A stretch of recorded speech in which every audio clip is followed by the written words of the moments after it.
let's also say fame doesn't equal money. Like, and I've tried to make that known. Right. Like, fame, just because people know who you are doesn't mean you're making money. Right. Like, do you remember what was that show called? Real World on MTV? Do you remember MTV? Doug, I don't even watch MTV. Well, I'm not saying you watch it now. No, I'm saying I think I heard it. It was like one of the first early reality television shows.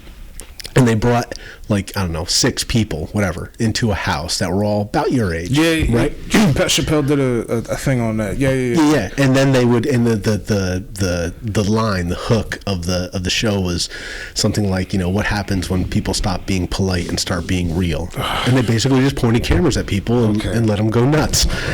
And those people made, like, no money from this. If it was now, they all would have had podcasts, they all would have had Instagrams, they all would have been famous, they all would have been able to make something out of that opportunity that they had. But back then, MTV just kind of took advantage of them. They put these people out, made them famous, and they got, like, no money for it. Right.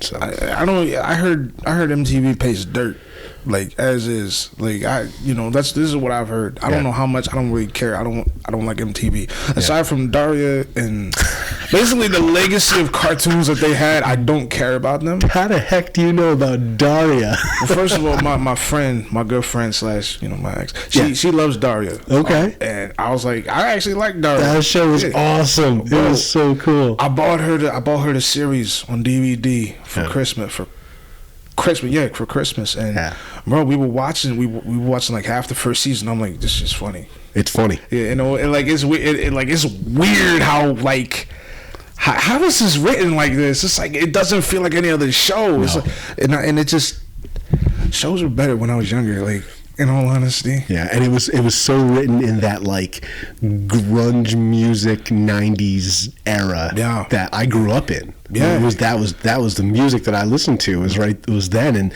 the brother Trent, he was like the lead singer from 9 Inch Nails. Like, it was that kind of character.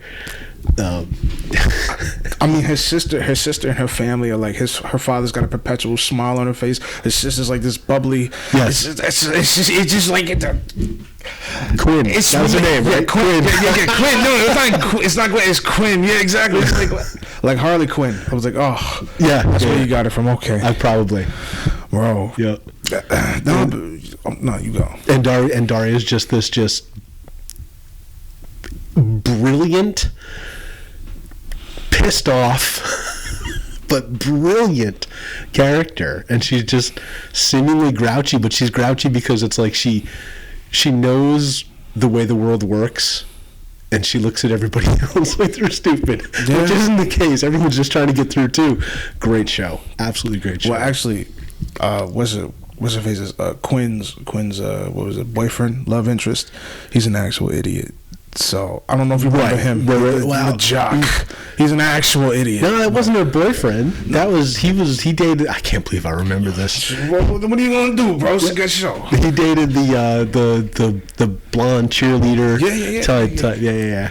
Those two were kind of airheady. Was the gag they were going for? Yeah. Which they pulled off. Tried to make the lighthearted counterpart to Daria, but yes. What are you gonna do, man?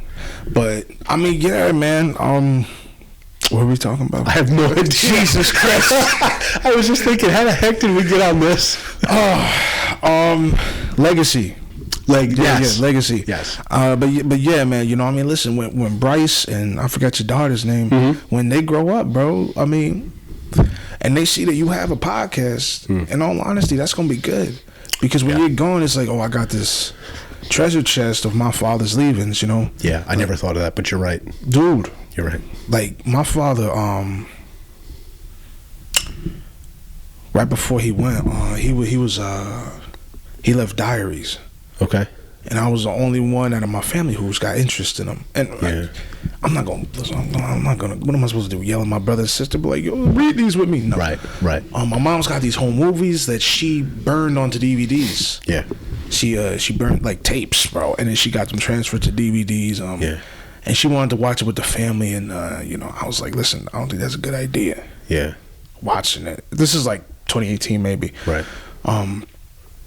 And I was like, yo, I don't think this is a good idea. And she was like, let's just try it out, see what happens. And then my brother and sister could not sit through it. And I was like, I told you this was not a good idea. And it's got to be hard. We turned on TV after that. I was like, what do you want? Like, what do you expect? Right. Like, I understand what you're trying to do, but it's like, it's too soon. They'll come to it in their own time. Exactly. They'll come to it in their own time. I haven't even read the diaries that my father has. And these diaries were like literally his last moments. Right. Like the last few months. Okay. And he left those there, bro. And getting a little emotional thinking about it myself. But it's like, this is the legacy that you have. Yeah. I have the trunk in my garage. I gotta pull that. Nope, it's in my attic. I gotta. One day I'm gonna read them. I plan on writing a book about that too. Yeah. When I get around to it, I'm just focused on this one thing I'm writing right now. Let me just work on that. Yeah. Fuck everything else. Like I'm sorry, bro. I mean, that slipped out. It's okay. That slipped out, bro. It's hard when it's your default go-to. You're putting the cuffs on me, man. Like, I know. But I'm respecting it, which is good because I reined you in a little bit, which I appreciate. Yeah. Keep giving me that almond, that blue diamond, man. There you go.